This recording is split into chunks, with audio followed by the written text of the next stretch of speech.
Buzlu rakım Tekirdağ, bitim meze getir dağ. Keyiflerim Çakır'da, çitliyorum Çekirdağ. Beklileriz şekil sağlam, mezemiz tarator. Günün sonu karakol, kafamız imparator. Evim gibi meyhane, ben içinde beyzade. Ben çalarım kanunu, sen de üfle ney bari. Rakıları koy, kokar kanımana son. Rakım antidepresan, verir acılara son.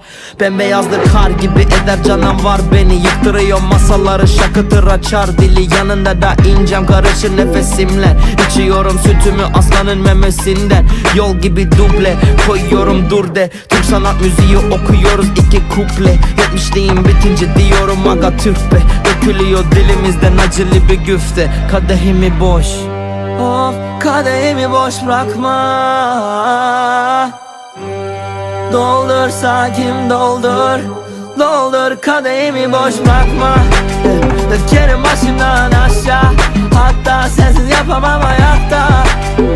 Deseler de abartma, kadehimi boş bırakma. Her gün her hafta masamız terasta. Alır derdi kederimi, yok olur telaşta. Şişe gibi bitiyor her ilişki her aşkta. Uğraşırız bulmak için çekeriz meşakkat. Damıtırım distiyle kurban olam ismine. Yürüyemem düz bana bakıp derler cins mine. Ne zaman içersem içeyim tadı nefis yine. Bir oturuşta bitiririz koca 70'liyi.